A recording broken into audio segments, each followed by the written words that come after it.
Hello everyone, my name is Pixlriffs, and welcome to a first look at Mojang Studios' latest Minecraft spin-off game, Minecraft Legends. Back in March, I was invited to a capture event in London where I got to hang out with a bunch of other content creators, some of whom you probably recognise, and a few folks from the development team. We got to spend about 45 minutes in the game's tutorial, getting familiar with the game's opening stages, and then they dropped us into a 4 vs 4 PvP match where we battled each other and a horde of piglins for victory and bragging rights. This video is not sponsored, so the opinions here are 100% my own. I've written down a bunch of this as a script so I can kind of organise my thoughts, but I figure this video can be a combination of gameplay highlights, an explanation of the controls, and some thoughts I have about the game overall. There's no telling what you'll face in the overworld now that the piglins are here. So the sooner you master these tools, the better. First of all, the movement and camera controls feel smooth and intuitive. I briefly tried a controller and it felt good, but I decided to stick with mouse and keyboard, so those are the controls I'll explain here. On keyboard, you use WASD to move, just like in Minecraft, but the default sprint key is shift instead of control, and it toggles sprint on and off instead of sprinting when you hold it down. It was weird at first as somebody who uses hold to sprint and control as the sprint key, but it seems like you'll want to run as fast as possible most of the time anyway. Attacking with your hero is a simple left-click action, and the right-click does a lot of the interaction stuff we'll get to later. Your character is always riding some sort of creature. You start with a horse, but there are other ones out there, and you can easily jump or ride up 2-block-high sections of terrain, so don't worry about getting stuck on blocks unless there's a really big obstacle. To gather resources, you hold right-click, drag the gathering zone over the resources you want, and then left-click to confirm. The blue allays will do the rest. An on-screen counter shows you how many of them are available to gather resources for you, and anything they've picked up is stockpiled in the bottom left. Instead of showing resources you've already gathered, the hotbar is used to select which resources your allays will gather. At first these are basic resources like wood and stone, but later you'll be acquiring precious resources to fund buildings and spawn mobs.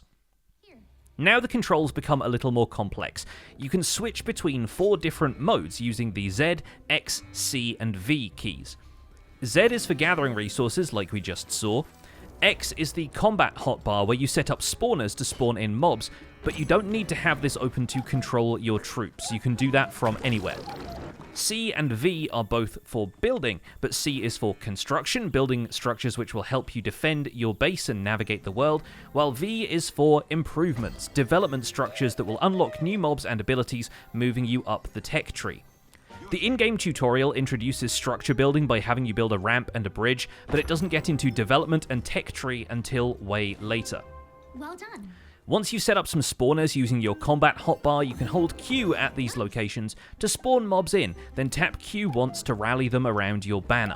These mobs will now follow you and engage in combat anytime you run into something hostile, whether it's piglins or a rival player. You can tell units to wait by holding Q, which drops them off where you're standing, or direct them to a specific point using E. This was a little confusing at first because I kept thinking I had to use E to command my troops to attack, when really they'll just attack automatically, and the Q and E buttons are just to move stuff around.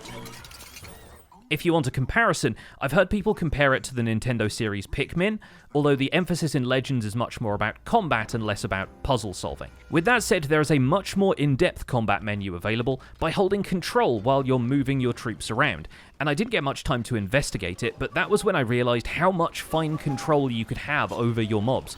You can give orders to individual mobs, or tell the ranged mobs to go after one target and the melee mobs to go after another, or tell them to attack one target specifically instead of swinging at whatever comes within range.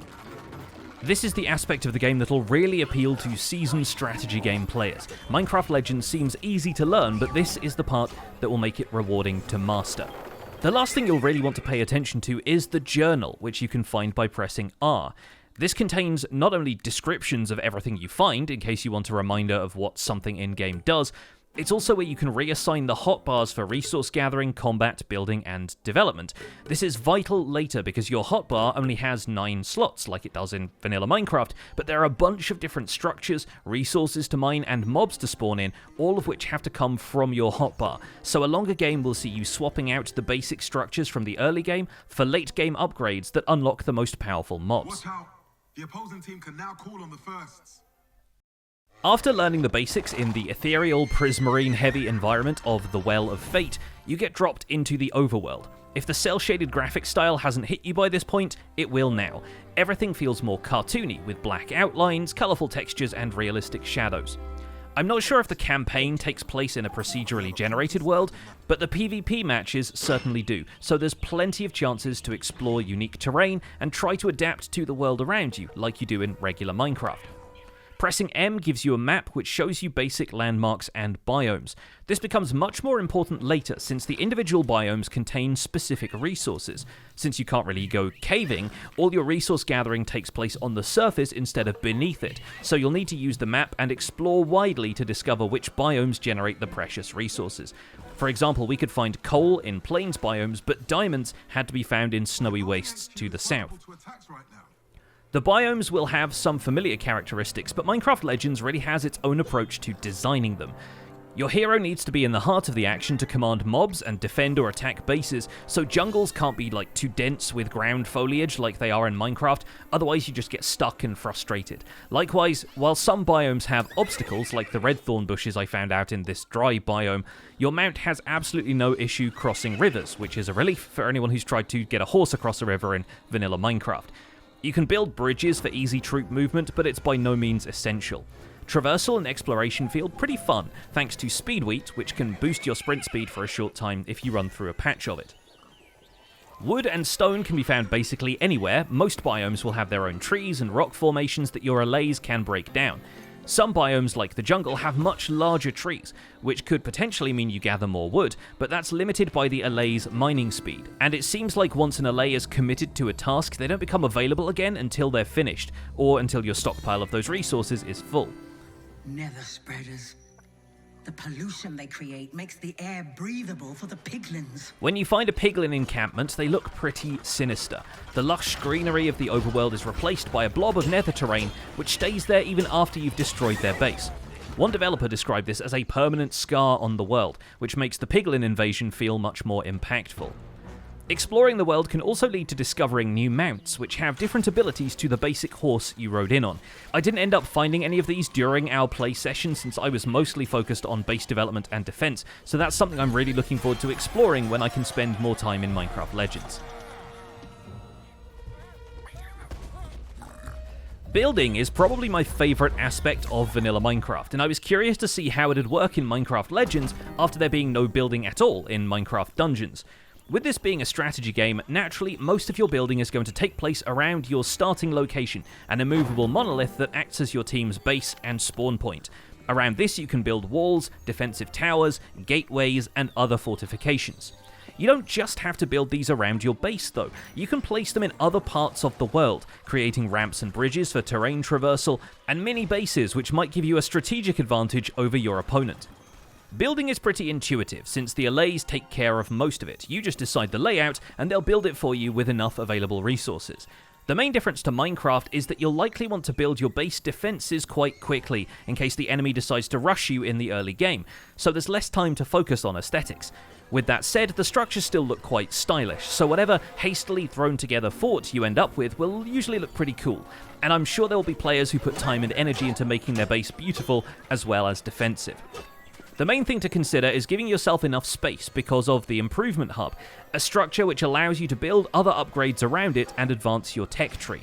We didn't know that when we went into our PvP match, so I made the mistake of building our Improvement Hub right next to a bunch of existing structures, and I had to hastily correct that later. The base got cluttered with stuff pretty quickly, so my main advice here would be to make sure you give yourself enough space. The opposing team built an Improvement Hub. Their strength is growing. The other thing we learned on the fly is that many advanced buildings need prismarine to construct, and prismarine can only be acquired by destroying piglin structures.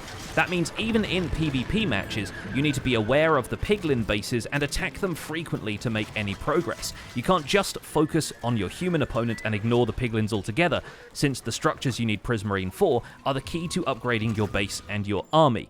You'll need to buy upgrades before you can even start harvesting coal, iron, and other precious resources. You can now gather redstone. The game's tutorial is designed to slowly introduce concepts at a pace you can understand, but we only had time to get a couple of missions into the tutorial before moving on to PvP with everything unlocked. So it might just have been confusing because the game hadn't had time to teach me everything, but despite that, there were a few concepts that were difficult to grasp at first, and I'll do my best to explain those here. First, since gameplay like this hasn't existed in Minecraft before, and they can't guarantee first-time players will have any experience with strategy games, the developers have come up with a lot of their own terminology for some things. This is cute, it's a fun way to establish the mythical tone for the game, but it means that a lot of game mechanics are explained to you in fairly abstract ways, instead of more understandable gameplay terms. For example, in the opening cutscene, your character is given a lute that lets you control the two allays. In the world of the game, you're playing music to the allays which tells them what to gather and what to build. With the right melodies from this lute, the allays will gather your resources. But this means that throughout the game, any upgrades you get are referred to as melodies. Play the right melody on your lute, and they'll gather anything for you. This terminology comes up a lot, even in the in-game menus, and it can get a little confusing until you remember that those are just commands for your allays. You'll use flames of creation to call your friends to battle. Lapis will keep these flames burning bright. Take some from that chest to play a spawner melody. The same goes for the Flames of Creation. Initially, this is just introduced as a way to spawn in mobs, which makes sense, as Minecraft players were all used to seeing spawners produce flames when they produce a few more zombies or whatever. Within this case, burn the flames of creation. Each spawner holds the flames of creation that will call upon your allies. But in Legends, the Flames of Creation are actually a resource. It's the maximum amount of mobs you can spawn in before you need to either dismiss some or make an upgrade to expand the size of your army. Basically, it controls the mob cap. And in our PvP game, I had no idea this could be expanded because Flames of Creation hadn't sunk in as synonymous with army size. As I said, perhaps these concepts would have had time to sink in if we'd had all day to play through the tutorial, but it highlighted an important difference between Minecraft and Minecraft Legends. Regular Minecraft doesn't need a beginner's tutorial because it's designed for you to learn slowly and intuitively and experiment with your environment, while Legends is much more fast-paced, and you'll really get the most out of it if you pay close attention to the tutorial and learn the systems quickly. It's not really a negative, just an observation for people who might be tempted to skip through the early stages and will find themselves out of their depth. This also came into play with my second major confusion, the difference between building basic defenses like walls and arrow towers and building development structures that unlock new stuff. I've already covered this earlier, but with the frantic pace of our PvP game, it wasn't always obvious whether I'd find a structure in the player building hotbar or the improvements hotbar, because both types of structure still upgrade you, just in different ways, and I discovered way too late that the improvements needed to be built around a central hub. Customizing my hotbar on the fly from the journal also felt very disorienting, but that's mostly because it was a whole new system and we were under a lot of pressure. These are only minor concerns because the game was totally new to me, and on reflection I think I'd find them a lot more comfortable with a little experience. While we're here, I also took a moment this week to gather a few questions from my community, so I'll try to answer a few of those here. Michael Manigan asked, is there any long-term base building in the game? When I looked at what I felt was missing from dungeons, it was the ability to see your camp grow and develop in a controllable manner. Minecraft is a game about self-expression, so I really want to know if there is some core loop that will see you building up a citadel over your campaign. So a long game might give you the option to build your base up to an impressive size, but I get the sense that Minecraft Legends worlds change frequently. You're either playing PvP skirmishes or campaign levels, and I presume those won't take place in the same world over and over. Villager Buds asked, is the music just as immersive as Minecraft and Minecraft Dungeons? The music of Minecraft Legends has a different tone to regular Minecraft. It seems to change dynamically depending on what you're doing. It'll be more peaceful when you're exploring, more urgent when you've got to rush to defend a base, and more intense when you're in combat. I'll play a few short clips of footage here so you can hear how the music feels.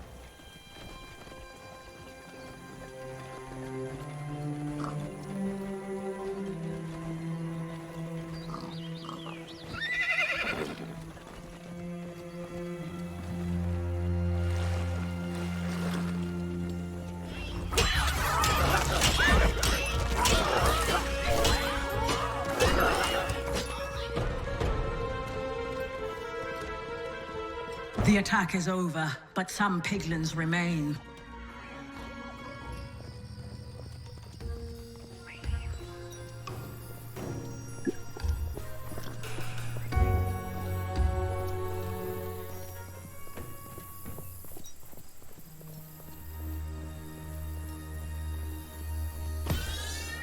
Kate Tastic asked, does it gain anything from being branded as Minecraft? Is there anything intrinsically Minecrafty about it? You could probably argue that the whole game could be reskinned and you wouldn't be able to tell it was Minecraft. But you could argue that about basically every spin-off that isn't based on Minecraft's core mechanics. To identify it as Minecraft, it has a blocky environment, resource gathering and building, materials and characters drawn from the world of Minecraft, procedural level generation, and biomes based on Minecraft landscapes. I'm not sure what else makes this a convincing argument, but let's reframe the question. What does this gain from being branded as Minecraft? Honestly, player interest in checking out what I think is a pretty fun game. LiveArt123 asked, how customizable is the game, with skins and such, and are there any new sort of enemies in the game? We didn't get to select a skin, but I believe the game comes preloaded with skins to choose from in kind of the same way Minecraft Dungeons did. You can't import your own skin into the base game like you can with Minecraft, and that's probably because they'd have to pass an approval process to make sure people didn't upload anything inappropriate, especially for online play. As for new enemies, there are a huge variety of piglin troops, ranging from tiny and squishable to huge and terrifying. Plus, if you're going up against another player in PvP, they'll have access to all of the mobs you have, of which there are several new types, especially of golems. Jacob Failure asked, do you think most Minecraft fans will stop playing after the first 2 or 3 months? You're afraid. We all are. No. I am just sad that it has come to this. Honestly, yes. But I expect this game to have a completely different audience to just Minecraft fans. I think this is just as likely to bring RTS players into the Minecraft universe as it is to get Minecraft players into strategy games. With that said, most players are playing Minecraft because it's a sandbox with infinite variety and has been updated consistently for 12 years now. Minecraft is kind of unique in that way. Like, 2 to 3 months of decent gameplay is probably a healthy lifespan for a good amount of games. A lot of the variety of Minecraft has found its way into Minecraft Legends, but it's never going to be better than Minecraft, nor is it really trying to be. I'll have more to say about the lifespan of the game in a second, but let's just answer a couple more questions. Grimble the Great asked, will we be able to play as the forces of the Nether? Even in PvP, it doesn't seem possible for players to play as the piglins. You're always playing as the overworld team, and there are a few different reasons for this. First, the piglin structures and units aren't one-to-one copies of the overworld teams. This would make gameplay asymmetrical if you were to play as the piglins, which is kind of a hard thing to balance without adding a third race, kind of like how StarCraft does it. Second, the piglins are part of every PvP encounter as well as PvE, which adds another level of depth and strategy to the game. You've got to defend against them, but you can also trick them into following you to an opponent's base. Third, kind of tied into that, piglins are how you gather certain resources. You destroy piglin structures to get prismarine. It's an added challenge for base expansion. Farlianth on Twitter asked, how different are the controls to regular Minecraft? What advantages would you say regular Minecraft players have approaching the game versus a newcomer, and which was the most deadly piglin unit you encountered? So I've covered the controls already, and aside from WASD to move, they're very different to regular Minecraft. You don't have to know a whole lot about Minecraft going into Legends to understand it, but Minecraft players will at least understand some of the basic units better than a brand new player. You'll already know that skeletons are ranged units, zombies are melee, and creepers explode, and so on and so forth.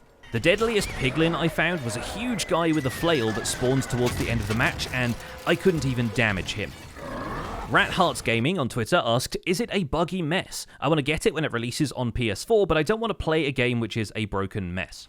I can only speak for the PC version in terms of performance. We were all playing on PCs set up for the event, but the game is very well polished. I didn't notice any bugs or even typos in the first 2 hours of gameplay that we had, and it's not releasing in beta or early access or anything. It will be a complete experience on release. So I'm hopeful that this will be a polished experience for everyone, but the best experience is always going to come on more modern hardware.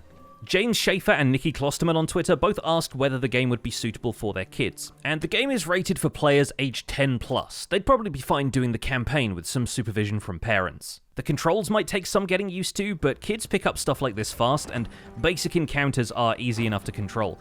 I expect they'd have to be a little older to get the most out of it, but I remember playing Warcraft aged about 9 or 10, and I still beat the campaign. That's it for questions from my community, but I'd like to wrap things up by telling you the story of how our PvP match played out. So after flying through the tutorial as quickly as we could, the Legends team told us it was time for a 4 vs 4 PvP match. So me, Ollie the Orion Sound, False Symmetry and Grian teamed up against the other 4 creators. We were the blue team, they were orange, here's the world, let's go to war. As I mentioned, we hadn't really caught up to everything that was possible in this game. The devs had told us that they'd done another session earlier in the day, and one team had built a redstone launcher which devastated the other team's base. Basically, this game's equivalent of a TNT cannon. We had no idea that existed until they told us about it. So we button mashed and struggle bust our way through the match, during which I was constantly realizing stuff that would have been great if I knew it earlier, like needing to constantly attack the piglins for prismarine, research being required to mine any more advanced resources, and the upgrade hub having a radius around it for those upgrades to be built. At least the other team was just as inexperienced, so we were pretty equally matched. We had a few skirmishes throughout, most of which I was back at the base trying to improve our defenses, upgrade whatever I could, and provide support. You just built a redstone launcher. That'll help you in the battle ahead.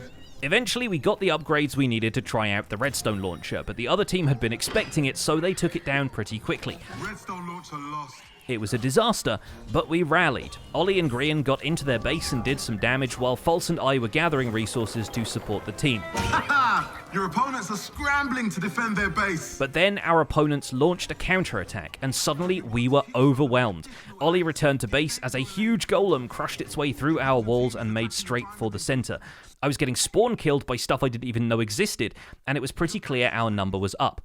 Then the match end screen comes up, and it shows the orange team's base crumbling and all their banners being replaced with blue ones. Victory, it says. You have won the battle. And 3 of us stood up and went, what happened?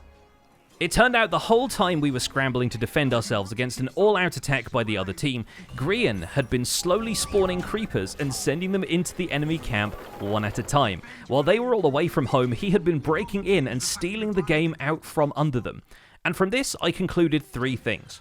First, that Minecraft Legends will live and die on its PvP scene. It might be a fun game to play as a casual campaign, and maybe there's room to expand that later, but the competitive matches will be the lifeblood of this game's existence, where all the thrills and spills play out. Second, that a match ain't over till it's over. We spent about an hour playing, and everything came down to those last few moments where decisive action and a good strategy won us the match.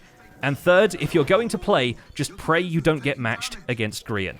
Thanks so much for watching. My name has been Pixlriffs, and I plan on posting more Minecraft Legends videos and streaming it on Twitch once it arrives, so look forward to that. Don't forget to leave a like if you enjoyed this video, and subscribe if you want to see more, and I'll see you folks soon. Take care, bye for now.